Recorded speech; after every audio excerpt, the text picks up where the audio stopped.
Hey guys, welcome back to 718. In this video, I wanted to take you through a step-by-step, a tutorial of how I did the bricks on this last piece that I showed you in the last video. A little bit more detailed breakdown of the brick and mortar work.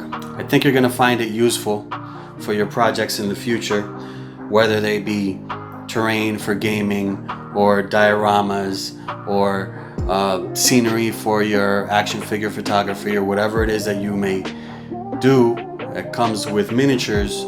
You're going to come across some structures that are probably going to include some brick or some stonework. So I think you're going to find it very useful.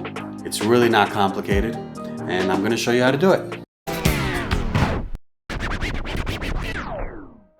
Alright, well, your first step is going to be your material. What I like to use is insulation foam. In the States, you can find these at hardware stores, Home Depot, those guys. Some are called Foamular, like this brand here. There's other brand names, other colors. Sometimes it's blue. This one happens to be pink. And this stuff is really good for surfaces or walls or any of these type because it's really dense, but it's super light, so it doesn't fall apart like regular styrofoam does. And you can carve things, you can paint it. So this stuff is gonna work great for your bricks. I'm gonna cut off a piece of this and we'll get to putting the bricks together, and I'll show you how.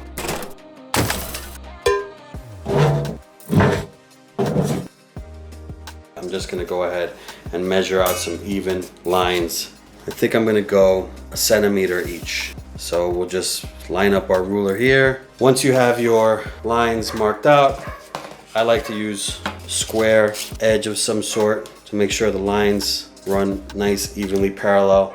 You can use a marker for this. You can use a pencil. I like using a nice sharp pencil because it starts to put the indents of the line in the foam itself, making it easy for you to work with later. Once you have the horizontal lines down, then you're going to need to put down vertical lines, and those you can measure them out as well. Measure them usually on the first set because everything else is going to offset after that. So let's go for 2 centimeters each on these. So basically at this point you've got bricks that are 2 by 1 centimeter. You don't have to use these measurements. Like I said before, use whatever measurements work for the world that you're creating. So there you have your brick pattern. Also, what I'm going to do is I'm going to make somewhat of a stone pattern on one part. Let's do it about halfway. Big stone bricks, big stone blocks. And that way I can show you stonework as well as brickwork. And then maybe on this end, maybe we'll do some freehand stones, just round stones.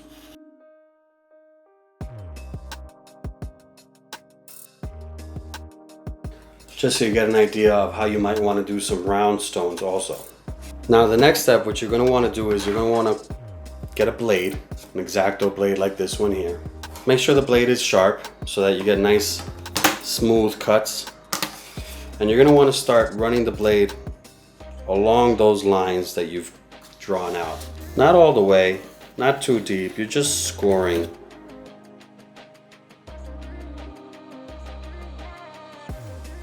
If you have some wider gaps like you have here, what I might do is I might actually carve that piece out.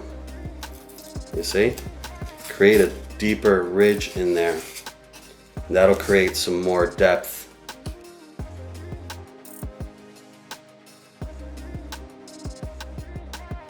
Don't worry if the edges are rough. That's going to get filled in later.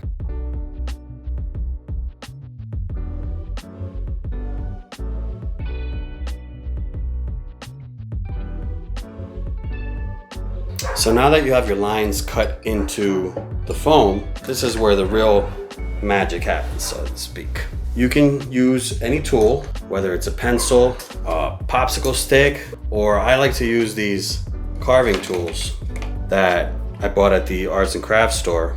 You're going to want to start working them into the line that you created with the blade. right? Maybe you want to use a pointy, somewhat pointy end like this. And you see that? What you're doing is you're widening that gap. You're making that hole wider. You're creating the division between the bricks. You may even want to texturize your bricks. I made this, which is basically just a wooden dowel with some glue and some rocks and some pebbles glued to it. And I use this as a roller to make texture on things. So maybe you want to roll this over this side and just get some texture. Now this next step is key. What I have here is a mixture of glue and black paint. We take the black glue mixture and we get it all over this. We want it deep inside the cracks. We want to cover every surface. And the reason for that is this is going to do a few things for us. Number one, it's a primer, so it's going to help the foam take the paint better. Number two, the glue is actually going to create a layer of protection for some chemical abuses that might occur a little bit later. And that because the foam is delicate to certain chemicals. Aerosols, spray paint, matte finish, anything that comes in a spray can is going to eat away and melt this foam. And the other thing it does is it sets our base tone down. You get a dark shadow tone underneath whatever paint you're going to apply to it later. Okay, so we've got the red down for the bricks. And now for the two different types of stone, what I'm going to do is I'm going to go with two different gray undertones. We go with a lighter one for the stone masonry work, and then with a little bit of darker one for the actual stone work there.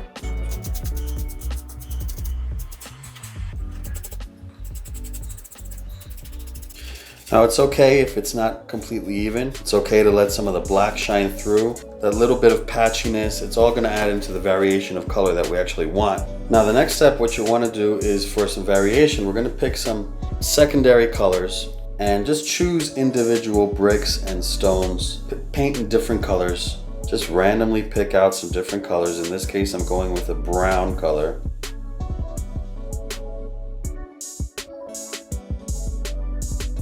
I'm also going to go with a little bit of a tan, an orangey tannish color. And again, I'm using the same brush. Doesn't matter if the colors blend into each other. Actually, that's probably better.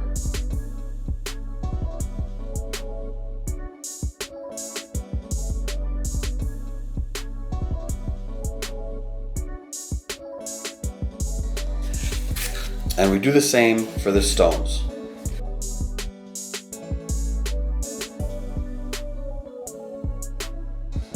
Now you may be saying to yourself, there's some really stark differences in the colors. It's even looking a bit cartoony. That's okay. Again, all these colors are going to get blended together pretty soon, so you don't need to worry about the differences in colors for now.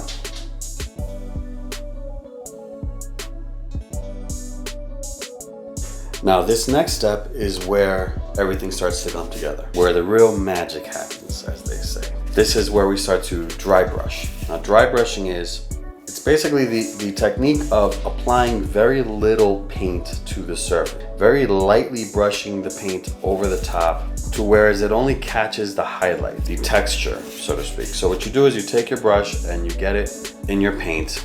In this case, I'm using a very light tan. And then, it's gonna seem kind of counterproductive, but this is the point, is you end up getting a lot of the paint off the brush. You might wanna use a paper towel, or in this case, the newspaper that I have here. You get most of the paint off the brush. The reason for that is you're not looking to really apply a thick coat of paints. You really just want the residue that's on the bristles catch the highlights as you very lightly brush over the top of the surface.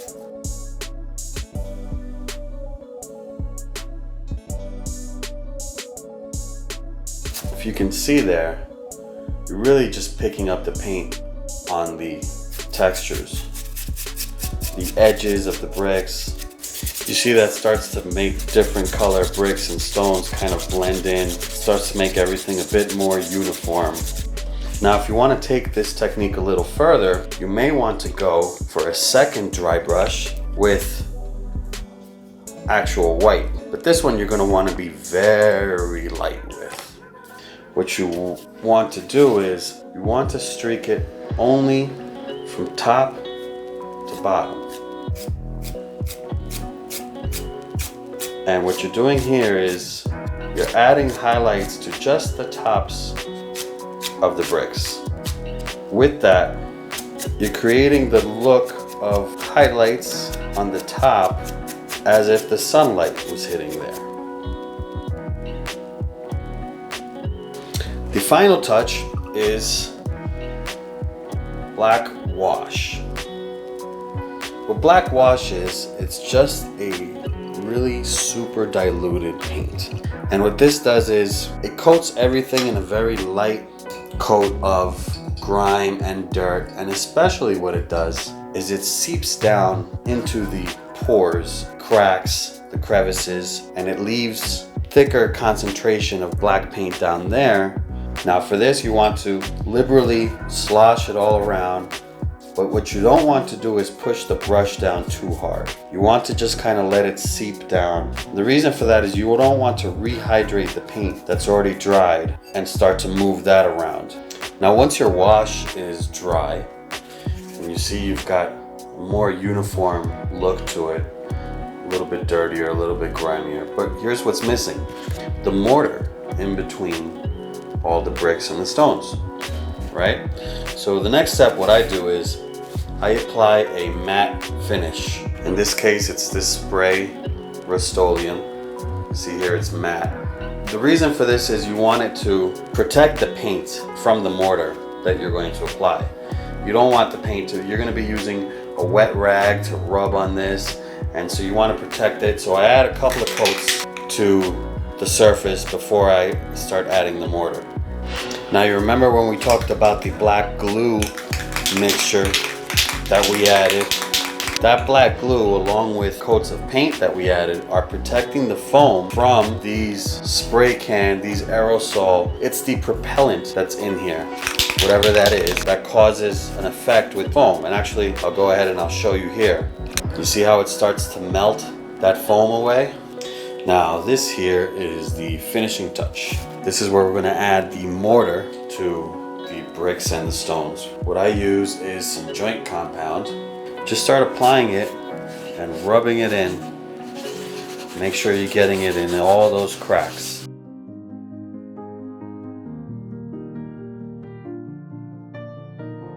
And you wipe off the excess. This is why we put down that matte varnish on top, because as we're wetting and rubbing and you don't want to rehydrate that paint and have it start moving around on you. And let's start doing it over here as well.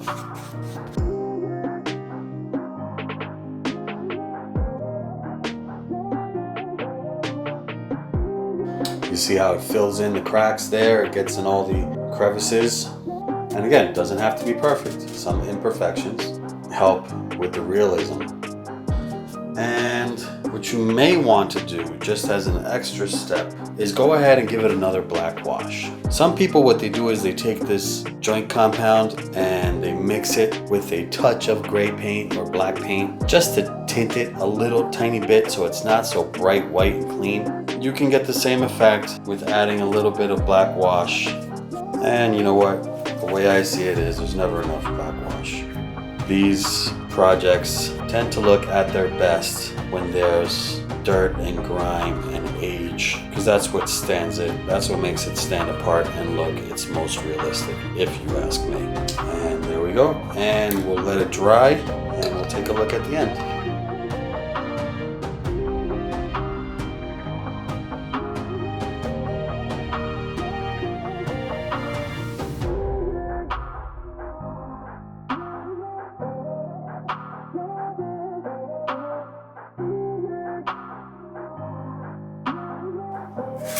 So that's it, guys. That's my process. That's how I do bricks and masonry work, stone work on my miniatures and my dioramas. That's the process that I go through. I think you'll find it pretty useful. But let me know if there's anything I missed, any suggestions, any ideas that you have. I'd love to hear them in your comment section. If there's any other videos you'd like to see me do, anything else I can show you how I do things, then I'd definitely love to hear that as well. So that's it for now, guys. Take care.